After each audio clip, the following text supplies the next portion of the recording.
This is an RNZ podcast. They say it takes a village to raise a child. I'm Kathryn Ryan, and here we draw on my conversations with experts on 9 to Noon to help you navigate family life. Well, as many parents know, getting an unmotivated teenage son moving can be akin to moving a mountain. If he doesn't want to get off the couch, it's hard to make him. Maggie Dent has some experience with this. She's the mother of 4 boys and a former teacher and counsellor who's become one of Australia's foremost parenting experts and a self-described boy champion. We spoke to Maggie last year when her first, or latest book rather, From Boys to Men was published. Maggie's also the host of the ABC podcast Parental as Anything. Hi, Maggie. Hi, Kathryn. That podcast title still makes me laugh. Let's talk about your process for unsticking, which is the term you use for an unmotivated son. What does it look like? Yeah. Well, we're different ages, Kathryn. That's the first thing. That we know that biologically and lots of other reasons, boys and men tend to need external experiences with which they give themselves self-worth. So a lot of the things that they start looking at, particularly on the teen journey, is like, what's in it for me? And is this going to make me look good? So, of course, we can have problems in school in that area because they think, why would I need to learn, that? That's not going to make my life better. But when we get out the other end, and we're talking at transitioning from school if they're still there, but 17, 18, we really would have thought, hey, look, they're fine now. But that brain is still a really long way from completing, and it's the executive functions at the front of our brain that helps us get organised, plan for the future and motivate ourselves. So I just wanted to put some of the reasons underneath that, and of course it can happen to girls, but there are some really big reasons why this is happening, and probably more so now. All right, so it's not that they're, as always, it's not that they're deliberately trying to make life difficult. There are forces at play. Yeah, that's exactly what we need to get started with. Yeah. So, okay, so let me dive in. If it's all right, I'll go to what is motivation. So motivation is, it's kind of having an internal drive rather than external. And I'm a little bit worried that today's children have been given so many stickers and certificates and prizes hoping to motivate them, but that's external. So that's one of my challenges that we have, for today's generation particularly. So the 3 main things, and this will explain why our boys are so motivated around gaming, and some of them who are really good at sport, motivated around sport or whatever they're doing, is 3 C's: control, competence, and connection. So in other words, they need to have some control or autonomy in whatever they're doing. So we can't force a boy to get off that couch. That's why we've got to find ways to do that. The second one, we've got to find something he's good at that makes him feel good about himself. So quite often that 18-year-old boy has just decided, I didn't do very well at school and, I can't do that. And I'll get yelled at because I forget to put the milk back in the fridge. And they can get drowned in the negative kind of bias around being a teen, but being a boy particularly.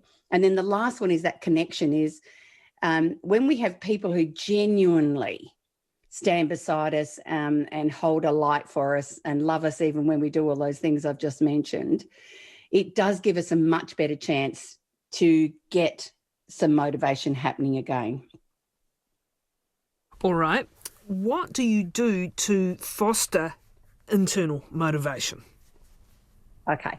The key one there, if we go around to what can they do really well, and this is a really big challenge, anyone raising boys, is that we really need to not do too many things for them on this journey, particularly around home, not do their homework, ensure they, are taking responsibility for things like putting their washing where they need to, learn to do some things, because even though they don't seem like big things, Kathryn, that's actually me taking care of myself. In other words, I'm not useless.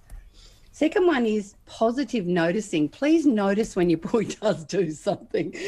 Might not happen every day. But when they actually hear an acknowledgement, gee, yeah, I did do that, we are building that internal locus of control.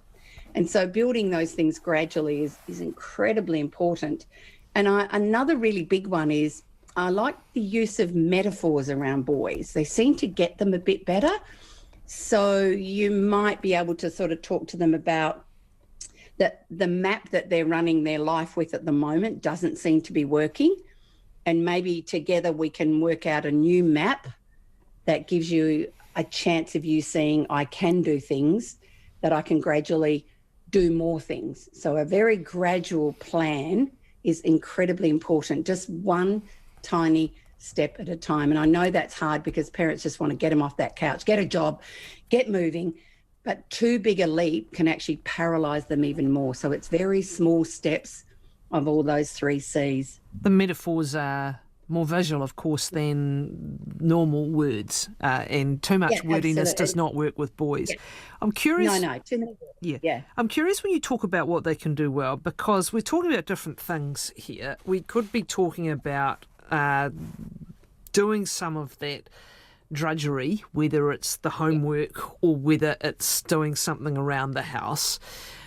Are we better to try and foster that by looking to find things that they genuinely love and are interested in, and using that as like a lever into motivation? Does that make sense? Should we be actively looking for stuff they love to do?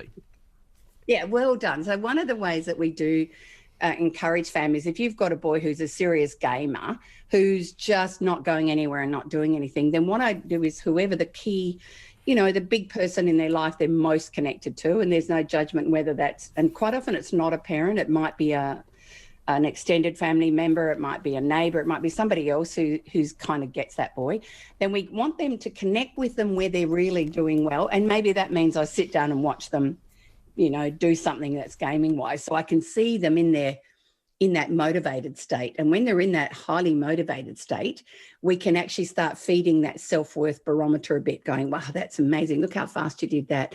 And then when we can take that experience of connection and go, man, where can we find something in the real world that gives you this buzz? What sorts of things might you be really good at? Are you into coding? Are you into, I reckon you've got a really, because also they're not just, going zombie games on there. They're actually, a lot of them are quite creative, especially things like Minecraft. So we can actually feed their possibility through their key thing that they're passionate about. And it can be the same with sport. If they're really mad keen on sport, there are some focuses and goal setting strategy that we can identify for them that they can transfer into a real life situation. All of us are more motivated, full stop, and we're better at goal setting, and we're better at persevering when we're doing something we enjoy. What you're saying is if you use something they enjoy, you're exercising a muscle and you're exercising a reward system, and then you look to transfer it to the less pleasurable things. That's exactly right. And then if they're around 18, Kathryn, one of my key, what can I give you a new skill that's not too big a leap? Because remember, as soon as a boy thinks, nah, I can't do that, I'm going to fail, I'm going to look stupid, they just sabotage themselves. And also procrastination is another sign of sabotaging themselves, because it just says, I just put it off. And then I could also put off succeeding, but what I'm mainly putting off is failing. And that is do something like get them to learn how to do CPR, give them a one-day barista course. In other words, something that's a little bit kind of out of the box. But, oh, my goodness, when they know they can save a life or make a good coffee, and it's just a short-term thing and there's no test, major exam, you already start feeding into the self-worth barometer that motivates them to go, wow, I really enjoyed that. Or they will tell others. So you can see you start shifting the inertia, because that's what that couch situation is. I'm frozen with inertia. So to unfreeze it, we do small steps. And sometimes I know some boys have been able to go to a family friend that had a farm just for a week to help out because they needed help. And just being able to help out, chase sheep, do whatever, that was the motivation that when they came home, they were in a very different space. So it's getting that inertia moving. It's a great point. Though in their heart of hearts, they want to be useful. They want to be helpful. They want to have value in a practical way, but they shy away from failure situations. So you're looking for success situations, again, for them to experience those feelings. And then you push home. I mean, you say that was really helpful. It's made a huge difference. You did that really well. You got us home all safely, whatever. I'm curious about the other thing you raised. There are two assessments. If I heard them correctly, is what's in it for me and then what am I going to look like, or roughly like that. What's in it for me? How much are you into hard negotiation and trading for some things? And it might be homework or it might be going to visit auntie, whatever, whomever.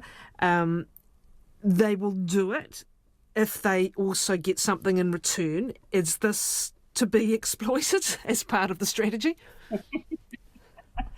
Well, constantly. I think it's, if you're in it, you really do need to get them moving. There is value in a really good reward that's set up that they can see. They're going to really enjoy. So I don't recommend money and I don't recommend just buying stuff for them. One of my key rewards around an unmotivated boy is creating an opportunity for him and his mates to do something that they significantly like, whether it's a night at the movies or a pizza night at home, or it's going camping or fishing for the weekend. In other words, the target is it's going to be something that makes him look good within his group, and his status in the group gets improved, as well as him getting a sense of enjoyment. And I think the other thing underneath those two things that I probably forgot to mention is often there's an invisible sign around our teen, both girls and boys' neck, that says, make me feel I matter. So I think that's another one that we can feed into as well, Kathryn, in that journey. So absolutely, there is a place in moving inertia with rewards, but it's a really big trap because your boys will keep wanting it. So it's kind of got to be something that's fairly significant and worthwhile. What role does boredom play in boys' lives at this age? I think it's right. One of the sad sides of having digital natives, which is what they are, they've been raised completely as screens, is they're absolutely hopeless at boredom. So in other words, they go from instant, and of course we've got to recognise that their minds have been manipulated by very clever people in Silicon Valley, haven't they? That they deliberately design stuff so that you don't ever get bored. That's why some of us too endlessly scroll at times to avoid boredom. You're right. It's one of those gifts that unfortunately it's not seen anymore as a gift. It's seen as like problematic to avoid at all costs. I really value the fact that when we do have to step up sometimes and remove all the devices and the Wi-Fi because they've actually broken some rules or they've actually acted really, on the third warning, that's not okay. Sometimes what we tend to find is boys, rather than struggle with boredom, they just go to sleep. We find that they've got such a massive sleep debt, particularly boys for some reason, even if they have boundaries. So quite often they just transfer boredom into going to sleep, and not always a bad thing. But I still think that's a form of avoidance at some level as well. And so I wish us females had a brain that could go into the nothing box and go to sleep just quite as quickly as boys and men. You mentioned communication. What does good communication with boys look like? And do women in particular sometimes make the mistake of thinking it's like communication with girls? Oh, totally huge one. I'm about to do a big webinar on this because there's so much nuanced stuff in there that can help you communicate. It doesn't matter whether you're a mum or a dad or a co-parent or a teacher, but there are so often we think that we can just immediately communicate with them when we have a thought bubble. And so there's a couple of key messages, Kathryn, I'd love to get out. And the first one is that eye-to-eye stuff is something females prefer much more than boys and men. So the 45 degrees or the 90 degrees, if you're having a conversation with a boy, will often not trigger their sense of threat. It sounds crazy because when they're in trouble, we want to eyeball them and make sure that in actual fact, we're actually wiring them up so much they can't hear a word we're saying. Now, the second one is timing. Females can talk, when they're doing 1,000,000 things and in different rooms. But what we know is that if a boy, because boys tend to be in the present moment or single focus. So for them to be able to participate in a conversation, if they're already immersed in something, we've got to get them, to join us in that other space. So quite often, if they've just got out of bed, they've just got home from school, they're on their device, they are probably wandering around with an erection they don't even notice, whatever it might be, you've actually got to work out a time that's going to give you a good chance of connecting. And so quite often for a lot of boys, that means feed them first, create a connection with them, rub their back, sit on their lap accidentally, do something that makes them laugh, and then you'll find you actually have got them. And then you may begin that conversation. And always, if you can, even if they don't deserve it, begin with some form of endearment like, hey, bud, hey, dude, or whatever it is you have in your... Then you've got more likely they're not going to disappear as well in that brain that says, hey, when you use their full name, whoa, that brain's already disappeared into panic. I've got a couple of questions. One, I'm going to ask you to perhaps talk about us another time because it's a whole topic. How does Maggie suggest teaching boys not to be misogynistic? I'm really curious about that because it comes back to what's in it for me and what am I going to look like, that one, well and truly. But let's have a look at this one for today. Does Maggie have a way to motivate sons who are going to tertiary education, living at home, but will not help around the house and are not keen to go flatting? In other words, they're living the dream. And living the dream. So that's a really big one. So there's a couple of different ways, and that is that conversation that we have that says now you've moved from being a, dependent, and now you're technically, so I'm going to charge board. And the board it still does not include me doing endless washing. I can do some loads. So this is how and they'll get really upset about that. And I know that then is pushing them into this. Now you have to grow up and be a bit more responsible. It can be really uncomfortable for a while. But you might also, you could tell them, but I know there's parents who haven't told their sons. They have actually kept their board money. And when they finally leave home, they know that there is actually money that's been saved up for if ever they get the opportunity to, purchase their own place or put a deposit on something. So again, it is about us having that conversation that this is where we're at and this is the change, because otherwise we're not calling them to step into manhood. And that's a really big conversation every now and then we have with our son. This is, when you're a boy, this was cool, but we want to grow you up to be a capable man. So this is why these are the things that are happening right now. And you don't have to be happy about them, and hold that ground. And at the same time, you're firm, you're still, after that conversation, you're still being the same loving parents, you still cook them the same stuff, you might even cook them their favourite dessert for a night or two. So they see they're still loved, even though you've now put down a new boundary. And Kathryn, that question about misogyny, there's, I've written an article that went nuts again. I wrote it last year about the line in the sand, and it's a conversation that talks about the line in the sand, that there is one within every family according to your values that you need to start basically having with your boy, preferably before his, testicles drop, which is anywhere around 13. But we need those conversations much earlier before they begin the journey to manhood.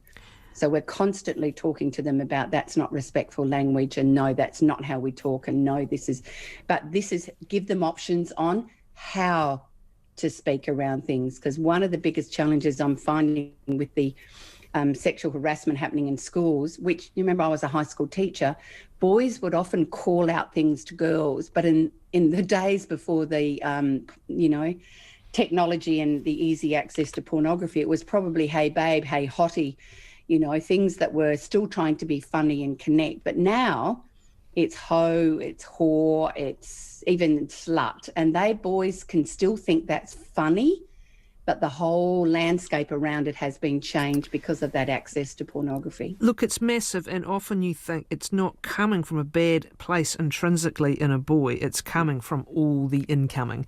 And that's where I'd be really keen to do a whole session on it, Maggie. But thanks very much for your time again. There's a link through to the webinar series on Maggie's book, From Boys to Men, on our website, rnz.co.nz. That's the forthcoming series.